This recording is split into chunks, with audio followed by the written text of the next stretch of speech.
tema bahwa Tuhan Yesus terangkat ke surga memberikan sebuah kesadaran. Nah, saudaraku, kesadaran apa yang dapat kesadaran ya, itulah satu hal yang penting dalam kehidupan kita. Ketika kita tidak sadar, ya mungkin sulit gitu. Padahal sebenarnya kita tahu, tapi kita tidak sadar kita menjadi sulit. Ketika kita bisa karena kita tidak sadar, akhirnya ya nggak bisa juga gitu ya. Tuhan Yesus terangkat ke surga membuatkan kesadaran dari teks kita Markus 16:9-20. Nah, saudara, dari sebuah artikel yang saya baca adalah Daniel Goleman, seorang psikolog, menyatakan bahwa kesadaran diri merupakan dasar utama kecerdasan emosi atau EQ, emotional quotient.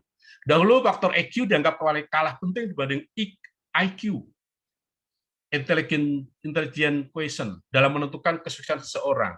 Sebelum ditemukan bahwa EQ juga berpengaruh. Kesadaran diri adalah kemampuan untuk mengetahui, menyadari, serta memonitor inner world, dunia internal kita. Kesadaran diri membantu kita memandang diri sendiri secara proporsional, sehingga tidak memandang rendah, atau underestimate, atau memandang kelebihan, overestimate diri kita. Nah, saudara, orang yang dengan kesadaran diri optimal akan punya rasa percaya diri, tetapi tidak sombong. Dalam Roma 12:3 dikatakan, berdasarkan kasih karunia yang dianugerahkan kepadaku, aku berkata kepada setiap orang di antara kamu, janganlah kamu memikirkan hal-hal yang lebih tinggi daripada yang patut kamu pikirkan. Tetapi hendaklah kamu berpikir begitu rupa, sehingga kamu menguasai diri menurut ukuran iman yang dikaruniakan Allah kepada kamu masing-masing. Saudaraku, ini menjadi pembukaan kita. Orang dengan kesadaran diri optimal akan punya rasa percaya diri. Saudaraku, bicara percaya diri, inilah bukan perkara yang mudah, Bapak. Percaya diri tidak tergantung oleh usia, percaya diri tidak tergantung oleh hanya seseorang, tapi justru percaya diri adalah dari bagian hidup kita. Orang yang tidak memiliki percaya diri akan sulit untuk berkembang. Orang tidak percaya diri akan sulit untuk melakukan segala sesuatu. Karena itu menjadi mental block kita. Ketika orang tidak menyadari keberadaan dirinya siapa, akan sulit untuk melakukan sesuatu. Karena apa? Bagaimana mungkin kita bisa melakukan segala sesuatu kalau kita tidak mengenal diri kita sendiri? Nah, saudaraku, ini sebenarnya apa sih hubungannya antara kesadaran diri atau self-awareness dengan kenaikan Tuhan Yesus ke surga? Saudara, mari kita selidiki mari ini. Apa hubungan kesadaran diri yang harapannya nanti setelah tema ini saya sampaikan selesai, kita bisa menemukan sebuah hal yang didapatkan dalam diri saya sendiri, atau apakah kesadaran yang harus saya bangun dalam kehidupan saya, sehingga pada akhirnya hidup kami semakin bertumbuh, berkembang, semakin tahu apa yang harus kita lakukan dalam hidup kita. Saudara, mari kita baca teks kita malam hari ini dari Markus 16:9-20, 3 ayat saja yang akan kita baca bersama-sama.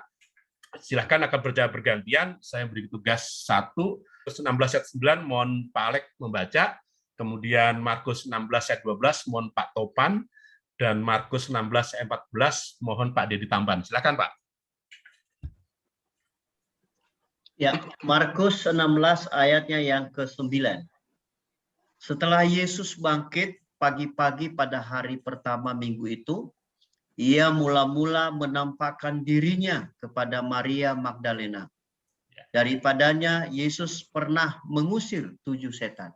Ya. Markus 16 ayat 12, sesudah itu ia menampakkan diri dalam rupa yang lain kepada 2 orang dari mereka, ketika keduanya dalam perjalanan ke luar kota. Akhirnya ia menampakkan diri kepada ke-11 orang itu ketika mereka sedang makan. Dan ia mencela ketidakpercayaan dan kedegilan hati mereka, oleh karena mereka tidak percaya kepada orang-orang yang telah melihat dia sesudah kebangkitannya. Ya, terima kasih Pak Alek, Pak Topan, Pak Dedi. 3 ayat ini menjadi satu hal yang terjadi ketika Tuhan Yesus bersama murid-murid pada waktu itu menjelang kebangkitan Tuhan Yesus, kenaikan Tuhan Yesus ke surga. Nah, saudaraku, kita melihat di sini itu sungguh-sungguh hal yang luar biasa ketika mereka bersama dengan Tuhan Yesus. Oleh karena Tuhan Yesus sudah mati, disalib, dan kemudian bangkit, tetapi kesadaran murid-murid sampai hari itu menjelang naik surga belum juga sadar. Padahal jelas-jelas dikatakan di ayat yang 9 tadi dikatakan Tuhan Yesus menampakkan dirinya kepada murid-muridnya. Bahkan Tuhan Yesus telah melakukan hal yang luar biasa ketika mengusir 7 setan. Kemudian Tuhan Yesus juga bertemu dengan dua orang dan dalam rupa yang lain. Tetapi mereka pun juga belum sadar.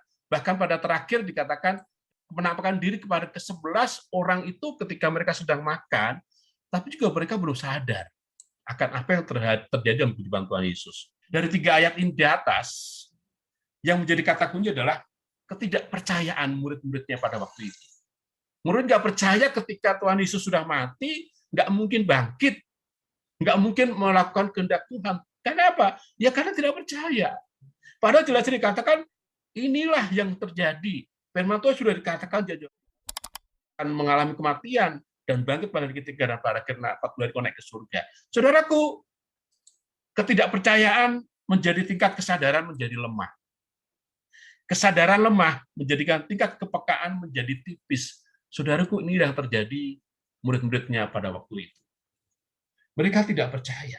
Oleh karena apa? Mereka tidak sadar. Karena apa? Tingkat kesadarannya lemah.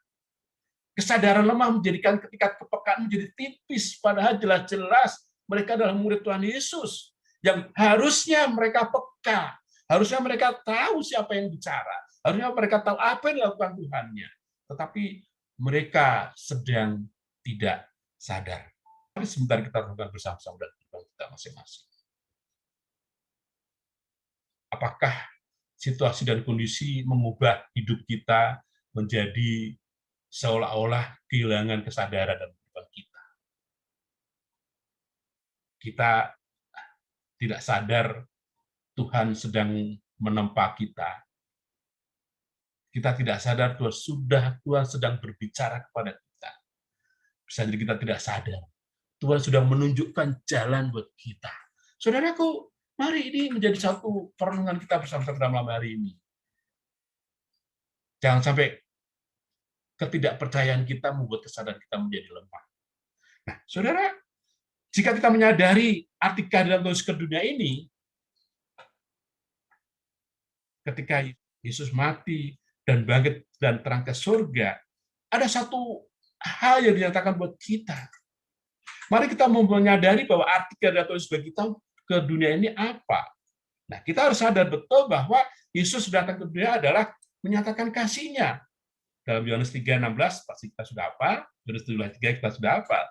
Dikatakan bahwa Yesus datang ke dunia mengembalikan hubungan antara manusia dengan Bapa. Oleh karena kasih-Nya, oleh karena cintanya kepada manusia. Manusia telah berbuat dosa di dalam kemuliaan Allah, itu menjadi jalan putus ke dalam hubungan dengan Tuhan. Tetapi oleh karena kasih-Nya kepada kita, Tuhan mau kita dikembalikan pada fitrahnya. Saudaraku, ini bagian yang harus kita sadari, bagaimana kita memberi arti dari kehadiran ke dunia. Yang kedua, Tuhan Yesus sungguh-sungguh dikatakan ayat 16, Markus 16:19-20 dikatakan, sesudah Tuhan Yesus berbicara demikian kepada mereka, terangkatlah ia ke surga, lalu duduk di sebelah kanan Allah. Mereka pun pergilah memberitakan Injil ke segala penjuru, dan Tuhan turut bekerja dan menunjukkan kepada itu dengan tanda-tanda yang menyertainya. Saudaraku, bagian kedua, mari kita menyadari arti kehadiran Tuhan Yesus adalah menyadarkan kepada kita. Tuhan menegaskan akan tugas dan tanggung jawab kita sebagai bagian dari rencana Allah mengembalikan manusia kepada kemuliaannya. Dengan cara apa? Kita memberitakan Injil dalam kehidupan kita. Saudaraku, inilah bagian kesadaran yang hari ini ditegaskan kepada kita semua. Hidup di tengah dunia yang sedang mengalami pergeseran yang cepat, dan ditambah dampak pandemi yang masih berlanjut, membuat anak-anak Tuhan kehilangan gairah dan harapan. Waktu terlihat semakin cepat, perubahan semakin menggila, dan tantangan semakin ganas, membuat jantung dan nadi semakin bergoncang hebat. Kembali, mari kita merenungkan bersama-sama ketika Tuhan izinkan terjadi kehidupan kita. Apakah kita menyadari bahwa Tuhan tidak pernah ingkar atas janjinya. Kita akan kehilangan gairah, ya, yang dalam dunia bisnis sekarang ini ya bisa jadi sedang mengalami masa-masa ya jantungnya begitu hebat. Pak Dedi, Pak Topan yang langsung bersinggungan sebagai bisnismen, yang mungkin merasakan ini sesuatu yang hebat, sesuatu yang luar biasa. Belum ada cara yang jitu untuk dapat mengalahkan situasi seperti ini. Ya. Pergeseran cepat, semakin cepat. Bayangin, mungkin kita juga nggak berpikir kalau kita bisa ibadah melalui Zoom gitu. Sehingga dimanapun, kapanpun, seperti dikatakan pada malam hari, pendeta Stefanus dalam perjalanan masih bisa bersekutu gitu. Nah, saudaraku, ini kan sesuatu yang terjadi, hal yang positif. Tetapi hal yang negatif kan sedang terjadi, Bapak Ibu. Perubahan semakin menggila, tantangan semakin ganas. Saudaraku, apakah ini membuat kesadaran kita tetap dalam Tuhan? Artinya apa? Kita tetap percaya bahwa Tuhan masih kuasanya nyata di kehidupan kita. Bahkan mujizatnya masih nyata di kehidupan kita. Saudaraku, ini suatu bagian yang Tuhan sedang kerjakan di kehidupan kita. Jika kita menyadari dan tetap percaya kepada Tuhan, maka kita memberikan kemenangan kekuatan kehidupan kita. Tapi jika sebaliknya kita tidak menyadari, artinya apa? Kita semakin hari semakin kehilangan kendali. Saudara, ya mungkin bagi seorang karyawan seperti saya, ya mungkin hampir setahun lebih ini, ya kita harus mengalami hidup yang harus menyesuaikan diri gitu ya, ketika gaji dipotong, ya kan. Ini satu hal yang harus pilihan gitu. Bisa jadi Bapak Ibu sedang mengalami masa sulit, masa-masa yang dimana saat ini mungkin adalah suatu yang pengalaman yang begitu luar biasa dahsyat, menghabiskan segala energi dan kehidupan kita dari bahwa Tuhan masih ada kuasanya. Semakin nyata, bahkan pasti Tuhan nyata itu akan terjadi di kehidupan kita jika kita percaya dan menyadari bahwa Tuhan tidak pernah ingkar janji. Saudara, kalau bicara kemampuan, mungkin semua orang sudah melakukan kemampuan yang maksimal, tetapi belum ada yang dapat mengalahkan pandemi seperti ini. Ya. Jika hari ini kita sudah divaksin, ya jangan berpikir masalah itu selesai. Belum. Karena kekuatan vaksin hanya 60-70% dalam tubuh manusia. Artinya apa? Tantangan masih ada. Kalau mungkin orang berpikir, wah sekarang zaman sudah enak, vaksin sudah ada, kemudian bisnis sudah mulai berjalan. Bapak ingat kasus India mengguncangkan dunia. Saudaraku, ini sedang terjadi. Sekali lagi, mari kita sungguh-sungguh menyadari pada malam hari ini bahwa Tuhan kuasanya tidak pernah berubah. Artinya apa? Ini hal yang penting dalam kehidupan kita. Jangan sampai oleh karena ketidakpercayaan kita, oleh karena melihat situasi yang tidak berubah, situasi yang semakin sulit, kita kehilangan kesadaran kita dan kita kehilangan kepercayaan kita. Ya sudah, apalagi kita sebagai seorang bapak, seorang imam dan keluarga kita. Bagaimana kalau kita seorang bapak, seorang imam kehilangan kendali kehidupan kita? Mereka berharap kepada siapa? Mereka harus melakukan kepada siapa? Mereka menangis kepada siapa? Mereka minta pertolongan kepada siapa? Nah, ketika kita kehilangan kendali, kita kehilangan kontrol kehidupan kita, yang terjadi apa? Mungkin orang tidak percaya dengan kita.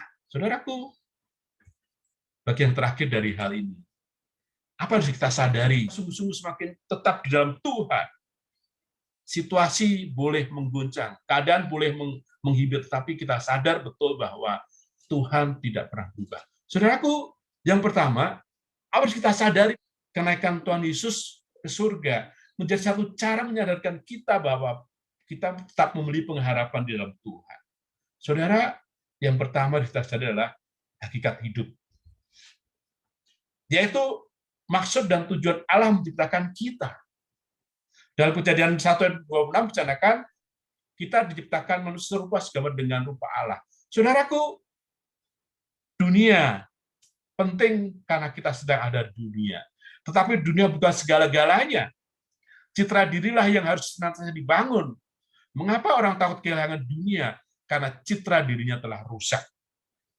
Allah mengizinkan segala sesuatu terjadi, dan Allah akan bertanggung jawab dengan apa yang telah Allah izinkan bagi kehidupan kita.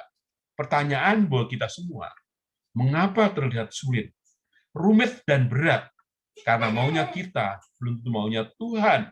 Karena kita ingin Tuhan mengikuti kemauan kita, tetapi kita tidak mau taat dan mau menuruti kemauan Tuhan. Dunia memang penting bagi kita, karena kita sedang di dunia. Tetapi ingat Bapak-Bapak, bahwa dunia bukan tempat kita. Pertanyaannya, sering terjadi di kehidupan kita. Kenapa hidup semakin sulit? Kenapa hidup semakin rumit? Kenapa hidup semakin berat? Karena apa? Citra diri kita telah rusak oleh situasi dan kondisi, dan bahkan kita sendiri. Kita sering memaksa Tuhan melakukan sesuatu dalam kehidupan kita. Kita sering memaksa Tuhan mengikuti keinginan kita. Dan kita sering memaksakan Tuhan. Saudaraku, yang pertama yang harus kita cari malam adalah hakikat hidup kita. Apa maksud dan tujuan Allah menciptakan kita? Ingat bahwa manusia diciptakan serupa segambar dengan Tuhan. Artinya apa? Ya, Allah yang ada dalam diri kita ini adalah Allah yang kuat, Allah yang luar biasa. Tetapi oleh karena dosa, oleh karena keinginan kita, oleh karena keegoisan kita yang telah merusakkan kehidupan kita, yang semakin hari kita semakin merasa mampu melakukan sesuatu, padahal tidak. Saudaraku, yang pertama, mari kita hakikat hidup. Apa maksud dan tujuan Allah menciptakan kita? Ketika kita menyadari itu, maka kita akan sungguh-sungguh kuat di dalam Tuhan. Tidak ada masalah yang tidak ada jalan keluarnya. Tidak ada persoalan yang tidak dapat diselesaikan kalau kita sungguh-sungguh mengandalkan Tuhan. Tidak ada sesuatu yang rumit bagi kita. Karena yang rumit adalah keinginan dan kebutuhan kita. Yang rumit adalah diri kita. Tetap kita sungguh ketika berjalan bersama Tuhan. Yang rumit menjadi bisa diselesaikan. Saudaraku, yang pertama, hakikat hidup kita, yaitu maksud dan tujuan Allah menciptakan kita. Mari kembali kepada hidup kita. Yang kedua, Bapak, tugas dan tanggung jawab kita. Dalam Markus 16:15 dikatakan menjadi saksi, pergilah ke seluruh dunia, beritakan Injil kepada segala makhluk. Saudaraku, apa yang Tuhan percayakan dalam hidup ini adalah bagian dari apa yang harus kita saksikan kepada dunia, bahwa kita telah ditebus melalui darahnya. Kita sebagai hamba tidak memiliki lagi hidup karena hidup kita milik Tuhan. Untuk itu, apa yang kita miliki, yang Tuhan percayakan, yang Tuhan janjikan bagi kita, adalah milik Tuhan, yaitu Tuhan Yesus. Harta, tahta, keluarga adalah milik Tuhan Yesus. Pertanyaannya, mengapa seolah-olah kita kehilangan, kita hancur, kita kecewa atas apa kita miliki? Karena kita sedang lupa bahwa itu bukan milik kita. Saudaraku, bagian kesadaran yang kedua yang harus kita lakukan adalah tanggung jawab kita sebagai saksi di tengah-tengah dunia ini. Saudara, ketika Tuhan naik ke surga, kepada muridnya, Tuhan tidak berkata sesuatu yang luar biasa atau sesuatu yang mengenakan bagi muridnya. Tetapi yang dikatakan itu adalah, pergilah ke seluruh dunia, beritakanlah Injil kepada segala makhluk. Artinya apa? Itulah tugas kita. Pertanyaan bagi kita semua, sudah kita melakukan tugas dalam kehidupan kita masing-masing? Kalau Tuhan sedang percayakan apa yang dalam Tuhan sekarang kita miliki, kita ingat bahwa itulah milik Tuhan. Ketika Tuhan mempercayakan karir dalam kehidupan kita, percayalah itulah milik Tuhan. Ketika Tuhan percayakan keluarga dalam kehidupan kita, Tuhan percayakan kesehatan buat kita, ingatlah betul itulah milik Tuhan. Artinya apa? Tugas kita adalah menjadi saksi. Bagaimana Tuhan sudah berkarya, bertata di kehidupan kita, dan mari kita saksikan pada dunia ini. Bukan kita menyaksikan kehebatan kita, bukan kita menyaksikan kekayaan harta kita. Saudara ingat, harta dan kekayaan itu bisa dalam sekejap bisa hilang. Tetapi ketika kita memiliki tugas dan jawab kita yang lakukan bersama Tuhan, menjadi saksi bagi dunia ini dari apa yang kita bersama dengan Tuhan adalah bagian yang luar biasa. Saudara, mari kita sadar betul tugas dan tanggung jawab kita di dunia sekarang ini. Mari kita melakukan dengan baik. Dari seorang karyawan melakukan yang terbaik, melalui tugas tanggung jawab kita. Ingatlah bahwa ketika kita bekerja untuk Tuhan. Sebagai seorang guru, seorang pengusaha, seorang bisnismen, mari kita melakukan tugas tanggung jawab kita. Yang kita lakukan kerjakan adalah untuk Tuhan. Dan itu harus memberikan terbaik yang kita lakukan Tuhan. Saudaraku, sekali lagi yang kedua ini, mari kembali. Mari kita sadari betul bahwa tugas dan tanggung jawab kita. Kita akan percaya Tuhan sudah menyediakan segala yang kita perlukan. Tuhan sudah memberikan apa yang kita perlukan, dan bahkan Tuhan sudah menyiapkan apa yang kita perlukan. Tugas kita adalah kita melakukan tanggung jawab dalam kehidupan kita. Sekali lagi, biarlah ini menjadikan satu kekuatan bagi kita. Kita baru saja memperingati kenaikan Tuhan Yesus ke surga. Biarlah ini menyadarkan kita dan kembali kepada rencana Allah dalam hidup kita. Tuhan adalah Tuhan yang tetap dengan janjinya. Mari kita ingat betapa kasih Allah yang dahsyat telah menyatakan kepada kita. Mari kita tetap sadar bahwa ada dua hal yang besar dalam hidup kita, yaitu hakikat Tuhan menciptakan Anda dan saya pasti punya maksud dan tujuan yang mulia. Yang kedua, ada tugas dan jawab yang harus kita lakukan untuk menjadi saksi yang hidup di tengah-tengah dunia ini yang semakin hari semakin sudah redup. Makna terang dan garam harus kita lakukan dalam kehidupan kita. Dan terang itu harus kita nyatakan kehidupan kita dimanapun Tuhan percayakan dalam kehidupan kita. Mari kita berdoa. Terima kasih Tuhan Yesus, terima kasih atas firman yang singkat dan kami berikan pada malam hari ini. Sekali Tuhan kami bersyukur, kami bersukacita oleh karena malam ini kami disadarkan kembali kepada apa yang Tuhan rencanakan untuk kehidupan kami. Kami maknai kenaikan Tuhan Yesus ke surga adalah bagian untuk menyadarkan kami bahwa ada rencana Tuhan yang Tuhan nyatakan buat kami. Kami bersyukur kami memiliki Yesus yang kami sudah percaya dalam kehidupan kami. Namun dia Tuhan, biarlah semakin hari kami menghidupi dalam kehidupan kami sebagai anak Tuhan. Mohon ampun Tuhan kalau sikap kami, mohon ampun Tuhan kalau hal yang kami lakukan belum seterus sekedar rencanamu. Namun dia Tuhan malam kami disadarkan betul. Ada dua hal yang malam itu harus ada di kami. Hakikat hidup bahwa Tuhan punya rencana terindah ketika menciptakan kami. Biarlah Tuhan sungguh kami mau memberi yang terbaik buat Tuhan.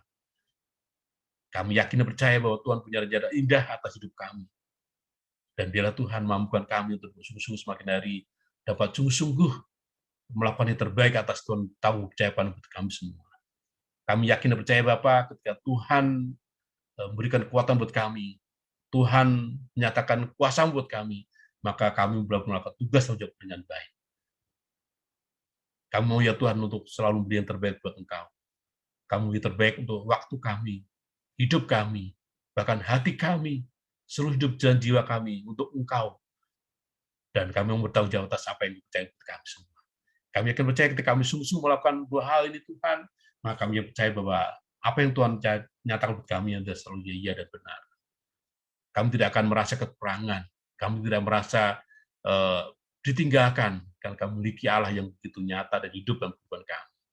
Mampukan kami Tuhan untuk melakukan tugas tanggung jawab kami sebagai seorang karyawan, seorang guru, seorang pelayan Tuhan, seorang pengusaha, seorang bisnismen.